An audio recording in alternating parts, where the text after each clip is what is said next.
Mutual fund के अंदर दो बहुत ही बेस्ट कैटेगरी है, जिसका नाम है स्मॉल कैप फंड और दूसरे का नाम है large cap fund.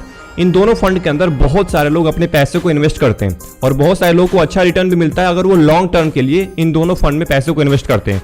Small cap fund उनके लिए है जो एग्रेसिव है, लार्ज कैप फंड उनके लिए है जो पैसिव इन्वेस्टर है, मतलब कि जिनको रिस्क लेना पसंद नहीं है। तो आज हम इस वीडियो में बात करने वाले हैं कि आखिर में स्मॉल कैप फंड में आपको क्यों इन्वेस्ट करना चाहिए और क्या इसके नुकसान है, क्या इसके फायदे हैं, और लार्ज कैप के बारे में बात करेंगे और दोनों का बाद में चल के कंपेरिजन करेंगे, मतलब दोनों में से किस में आपको पैसे इन्वेस्ट करना चाहिए। अगर आप स्मॉल कैप में करेंगे तो क्या नुकसान है और लार्ज कैप में करेंगे तो क्या फायदे हैं और क्या नुकसान है, इसके ऊपर हम लास्ट में डिस्कस करेंगे, मतलब कि कंपेरिजन करेंगे दोनों के बीच में। पहले हम जान लेते हैं कि आखिर में स्मॉल कैप फंड क्या होता है और इसके क्वालिटीज क्या होती हैं और लार्ज कैप फंड क्या होता है एंड इसकी क्वालिटीज क्या होती हैं। तो अगर आप में से कोई भी बिगिनर है जो आज से पहले कभी भी लार्ज कैप में स्मॉल कैप में पैसे इन्वेस्ट नहीं किया है तो आपके लिए बहुत ही बेहतरीन वीडियो होने वाली है। तो पूरे वीडियो को ध्यान से वॉच करिएगा, क्योंकि देखिए ये वीडियो अगर आपने पूरा ध्यान से वॉच कर लिया तो आपको बाद में चल के डाउट नहीं होगा कि आखिर में लार्ज कैप फंड क्या होता है और स्मॉल कैप फंड क्या होता है। तो फिर देर किस बात की, वीडियो को स्टार्ट करते हैं। सबसे पहले हम बात करते हैं लार्ज कैप फंड के बारे में। अब देखिए लार्ज कैप फंड का आप नाम सुन के ही समझ गए होंगे कि इसमें लार्ज कंपनीज होती हैं, मतलब कि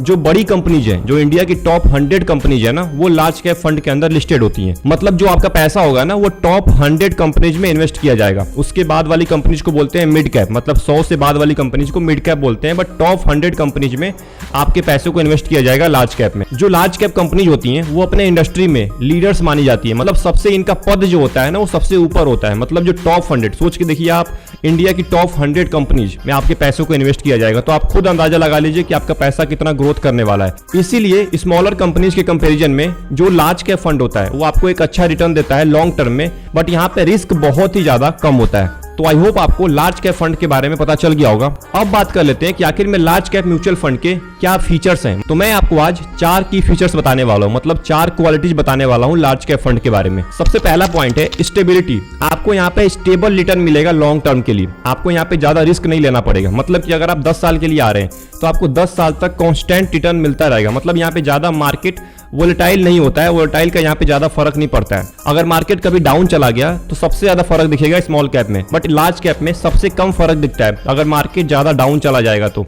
इसीलिए ये सेफ ऑप्शन होता है, आपको यहाँ पे स्टेबल रिटर्न मिलता है। दूसरा पॉइंट है ग्रोथ। आपको यहाँ पे बहुत ज्यादा ग्रोथ मिल सकता है लॉन्ग टर्म में। अगर आप लॉन्ग टर्म इन्वेस्टर हैं तभी आप लार्ज कैप में आइएगा, क्योंकि लार्ज कैप फंड उनके लिए है जो लॉन्ग टर्म इन्वेस्टर है।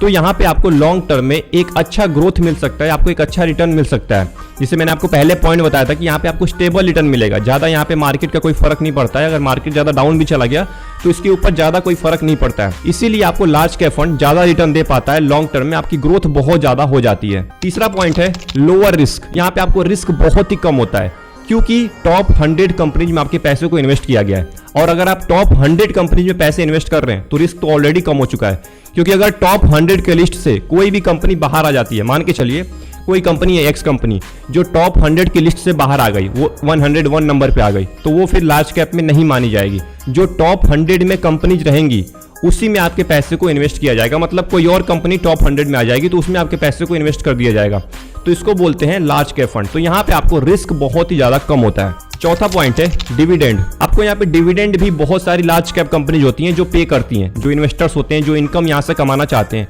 उनको बहुत सारी कंपनीज ऐसी भी हैं लार्ज कैप में जो आपको डिविडेंड पे करती हैं एक इनकम के तौर पे। तो ये भी यहाँ पे बेनिफिट मिलता है आपको लार्ज कैप कंपनीज के अंदर। तो आई होप आपको लार्ज कैप फंड के बारे में और लार्ज कैप फंड के फीचर्स के बारे में आपको पता चल गया होगा। बट अब बात कर लेते हैं कि आखिर में स्मॉल कैप फंड क्या होता है एंड इसके फीचर्स क्या होते हैं। फिर बाद में हम चल के दोनों के बीच का डिफरेंस जानेंगे, दोनों के बीच का हम कंपेरिजन करेंगे। स्मॉल कैप फंड का आप नाम सुन के ही समझ गए होंगे, यहाँ पे आपके पैसे को स्मॉलर कंपनीज में इन्वेस्ट किया जाता है। मतलब जो टॉप 250 से जो बाद की कंपनीज है, मतलब टॉप 250 तक तो मिड कैप होता है, 100 से लेके 250 तक मिड कैप होता है, बट 250 से जो बाद की कंपनीज है, मतलब 251 की बाद जो कंपनीज है उसमें आपके पैसों को इन्वेस्ट किया जाएगा। और यहाँ पे सबसे ज्यादा रिस्क होता है, क्योंकि जो कंपनीज होती है वो नई होती हैं, वो नई नई मार्केट में आई होती हैं, इसीलिए उनके ऊपर ट्रस्ट करना थोड़ा सा ज्यादा मुश्किल होता है। बट यहाँ पे बहुत सारे इन्वेस्टर होते हैं जो इसको चूज करते हैं। अगर आपको एक अच्छा रिटर्न चाहिए लॉन्ग टर्म में, आपको एक जल्दी रिटर्न चाहिए, तो आप स्मॉलर कैप में जा सकते हैं, क्योंकि जो नई कंपनीज होती है ना उनको रूम मिलता है, मतलब उनको ज्यादा ग्रोथ करने का टाइम मिलता है। लार्ज कैप के अंदर उतना टाइम नहीं मिलता है कंपनीज को ग्रोथ करने का, क्योंकि वो ऑलरेडी ग्रोथ कर चुकी हैं। बट जो स्मॉल कैप कंपनीज होती है ना, इनको टाइम मिलता है, इनको और ज्यादा रूम मिलता है ग्रो करने का। जो स्मॉल कैप फंड होता है उसका जो टर्नओवर होता है ना, वो 5,000 करोड़ से कम का ही होता है। मतलब जो कंपनीज होती हैं वो इतने से कम की ही होंगी, इससे ज्यादा कंपनीज नहीं होंगी। आप अंदाजा लगा लीजिए कि इससे कितनी छोटी कंपनीज होती हैं। मतलब कोई कंपनीज 50 करोड़ की होंगी, कोई 100 करोड़ की होंगी, ऐसे बहुत सारी कंपनीज होती हैं। और स्मॉल कैप फंड के अंदर बहुत सारी कंपनीज होती हैं। किसी फंड में 100 कंपनीज होंगी, किसी फंड में 150 कंपनीज होंगी। अब स्मॉल कैप फंड में इतनी ज्यादा कंपनीज इसलिए होती हैं कि आपको ज्यादा रिस्क नहीं लेना पड़ेगा। मतलब जो फंड मैनेजर होता है ना, उसके लिए इजी हो जाता है पैसों को इन्वेस्ट करना। तो आई होप आपको स्मॉल कैप फंड के बारे में पता चल गया होगा। अब बात कर लेते हैं कि आखिर में स्मॉल कैप के फीचर्स क्या हैं। सबसे पहला फीचर है हाई ग्रोथ। आपको यहाँ पे हाई ग्रोथ मिलता है। मैं आपको पहले ही बता चुका हूँ कि जो स्मॉल कैप कंपनीज होती हैं उनको ज्यादा रूम मिलता है, मतलब उनको ज्यादा फैलने का टाइम मिलता है, वो ज्यादा ग्रोथ कर सकती हैं फ्यूचर में। इसीलिए आपको यहाँ पे लॉन्ग टर्म में हाई ग्रोथ मिल सकता है। दूसरा पॉइंट है वोलेटिलिटी। यहाँ पे आपको बहुत ज्यादा वोलेटिलिटी मिलती है जब मार्केट कभी डाउन होगा तो, क्योंकि जब मार्केट बिहेव करेगा गलत तो स्मॉल कैप फंड के ऊपर ज्यादा फर्क पड़ता है। जब मार्केट ज्यादा अप जाएगा, मतलब ज्यादा अच्छा बिहेव करेगा, तो स्मॉल कैप फंड भी आपको ज्यादा रिटर्न देगा। इससे ये नुकसान होता है कि आपके पैसे के ऊपर बहुत ज्यादा फर्क पड़ेगा, और इसका फायदा ये होता है कि आपको ज्यादा रिटर्न मिल पाएगा अगर मार्केट कभी ज्यादा ऊपर चला गया तो ये मार्केट वोलेटाइल का स्मॉल कैप फंड के ऊपर फायदा और नुकसान होता है। तीसरा पॉइंट है डाइवर्सिफिकेशन। आपको पहले बता चुका हूं कि जो स्मॉल कैप फंड होता है वो बहुत सारी स्मॉल कैप कंपनीज में अपने पैसों को इन्वेस्ट करता है, जिससे रिस्क कम हो जाता है। डाइवर्सिफाई करने से रिस्क कम हो जाएगा, क्योंकि आपके पैसे को बहुत सारी, मतलब 100, 150, 200 कंपनीज में आपके पैसे को इन्वेस्ट किया गया है, जिससे अगर कोई कंपनी डाउन भी होती है तो एक कंपनी आपको रिटर्न देती रहेगी। इससे यहाँ पे अच्छा आपको डाइवर्सिफिकेशन मिल जाता है। एंड चौथा फीचर है लॉन्ग टर्म इन्वेस्टमेंट। ये बहुत ही इंपॉर्टेंट है स्मॉल कैप के अंदर, क्योंकि स्मॉल कैप के अंदर अगर आप 2-3 सालों के लिए आ रहे हैं तो आपका पैसा बढ़ेगा नहीं, उल्टा घटेगा, क्योंकि यहाँ पे रिस्क उतना ही ज्यादा होता है। अगर मार्केट कभी डाउन हो गया तो आपका पैसा माइनस में भी जा सकता है। इसीलिए लॉन्ग टर्म के लिए आइए, कम से कम 10 साल के लिए आइए स्मॉल कैप के अंदर, तभी जाके आपको एक अच्छा रिटर्न मिलेगा। और स्मॉल कैप फंड आपको सबसे ज्यादा रिटर्न दे सकता है, लार्ज कैप से भी और मिड कैप से भी, बट यहाँ पे रिस्क भी उतना ही ज्यादा होता है। तो अगर आप इन्वेस्टमेंट करने की सोच रहे हैं स्मॉल कैप के अंदर, तो आप लॉन्ग टर्म के लिए आइए, ना कि शॉर्ट टर्म के लिए। अब आपने ये तो जान लिया कि आखिर में लार्ज कैप फंड क्या होता है, उसके फीचर्स क्या होते हैं, स्मॉल कैप फंड क्या होता है एंड इसके फीचर्स क्या होते हैं। बट अब कंपेयर करते हैं दोनों को, किसके अंदर रिस्क ज्यादा होता है, किसके अंदर आपको रिटर्न ज्यादा मिल सकता है। ये सारी चीजें हम बात करने वाले हैं कंपेरिजन में। सबसे पहला कंपेरिजन है रिस्क का। स्मॉल कैप फंड के अंदर आपको रिस्क ज्यादा होता है compare to large cap fund, क्योंकि लार्ज कैप फंड में जानी मानी कंपनीज होती हैं, जो टॉप 100 में कंपनीज है उसमें आपके पैसे को इन्वेस्ट किया जाता है। बट जो स्मॉल कैप फंड होता है इसमें नई कंपनीज होती हैं, इसीलिए इसमें थोड़ा सा रिस्क भी उतना ही ज्यादा होता है। अब बात कर लेते हैं रिटर्न के बारे में कि आखिर में दोनों में रिटर्न किस में ज्यादा मिलता है। देखिए स्मॉल कैप फंड में आपको रिटर्न ज्यादा मिलेगा, क्योंकि वहां पे रिस्क भी उतना ही ज्यादा होता है, और जिसमें रिस्क ज्यादा होता है उसमें रिटर्न भी उतना ही ज्यादा मिलता है। लार्ज कैप फंड में आपको रिटर्न मिलेगा, मैं आपको ये नहीं बोल रहा हूं कि रिटर्न नहीं मिलेगा, यहाँ पे भी आपको 12 से लेकर 15% का रिटर्न मिलेगा, बट यहाँ पे रिस्क बहुत ही कम होता है। तो रिटर्न के मामले में स्मॉल कैप फंड आगे निकल जाता है लार्ज कैप फंड से। अगला पॉइंट है कि इन्वेस्टमेंट आपको किस में करना चाहिए, दोनों में से किस में आप इन्वेस्टमेंट करिए, क्योंकि यहाँ पे आपने सब तो जान लिया, बट इन्वेस्टमेंट किस में करें ये बहुत लोगों का डाउट होगा।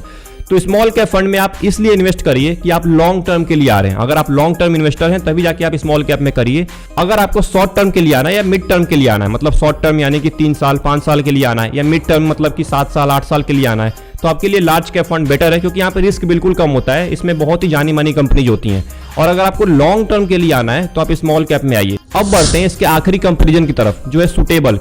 क्या आपके लिए स्मॉल कैप फंड या लार्ज कैप फंड, दोनों में से कौन सा फंड आपके लिए सुटेबल है, इसके ऊपर हम बात करते हैं। अब देखिए अगर आप पैसिव इन्वेस्टर है, मतलब आपको चाहिए कि मेरे को रिस्क बिल्कुल नहीं लेना है, तो आप लार्ज कैप फंड को चूज करिए, क्योंकि लार्ज कैप फंड आपके लिए बेहतरीन हो सकता है, इसमें कम रिस्क का सामना करना पड़ता है। बट वहीं अगर आप एक एग्रेसिव इन्वेस्टर हैं, अगर आपको चाहिए कि मेरे को रिटर्न ज्यादा चाहिए, रिस्क भी ज्यादा लेना है, तो आपके लिए स्मॉल कैप फंड बहुत ही बेहतरीन फंड हो सकता है। तो आई होप आपको सुटेबिलिटी के बारे में पता चल गया होगा कि आपके लिए कौन सा फंड सुटेबल है। तो ये था कंपैरिजन स्मॉल कैप फंड के बारे में और लार्ज कैप फंड के बारे में। तो आई होप आपको ये पता चल गया होगा कि आखिर में आपके लिए कौन सा फंड बेटर है। स्मॉल कैप में अगर आप जाना चाहते हो तो आपको रिस्क ज्यादा लेना पड़ेगा, आपको रिटर्न भी ज्यादा मिलेगा, बट आपको लॉन्ग टर्म के लिए आना है। लार्ज कैप में अगर आप जाना चाहते हैं तो आप एक पैसिव इन्वेस्टर हैं, आपको रिस्क बिल्कुल नहीं लेना है। तो आई होप आपको पूरे वीडियो में सब कुछ समझ में आ गया होगा कि आखिर में स्मॉल कैप फंड में क्या बेनिफिट्स होते हैं, क्या नुकसान होते हैं, और लार्ज कैप फंड में क्या प्रॉज और कॉन्स होते हैं। तो अगर आपके माइंड में कोई भी डाउट है, अगर आपको लग रहा है कि मेरे को कहीं भी प्रॉब्लम है, तो आप कमेंट बॉक्स में जरूर टाइप करिए। मैं आपके जो भी डाउट्स होगा उसका मैं सोल्यूशन दूंगा। और अगर आप इस चैनल पे पहली बार आए ना, तो चैनल को सब्सक्राइब कर लीजिएगा। और आई होप आपको पूरी वीडियो अच्छी लगी होगी, तो वीडियो को जरूर लाइक कर दीजिएगा। मिलते हैं एक और इंटरेस्टिंग टॉपिक के साथ, एक और कंपैरिजन वाले वीडियो के साथ। तब तक के लिए best of luck, take care.